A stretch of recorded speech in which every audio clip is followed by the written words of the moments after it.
Itumeleng Khune, a Kaizer Chiefs legend and former Bafana Bafana goalkeeper, has voiced concerns about the treatment of senior players regarding salary structures within the South African Premier Soccer League.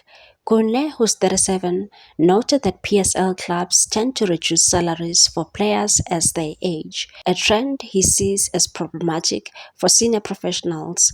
Khune, who was once one of the highest paid players in the PSL, revealed that he accepted salary cuts to stay at Chiefs out of loyalty and love for the game, despite being advised he could seek higher pay elsewhere. After the appointment of coach Nasruddin Nabi, Chiefs decided to move on without Khune as a player.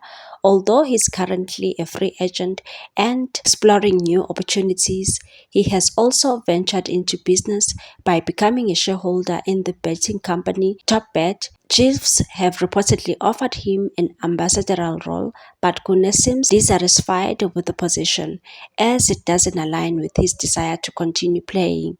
Khune's situation underscores a broader line conversation within the PSL on how veteran players are valued and compensated. Khune was speaking on the SABC Sport and said, "With my situation, for years I've been reading and hearing that, oh, Itu has agreed to take 50%. So for me, it wasn't all about money anymore.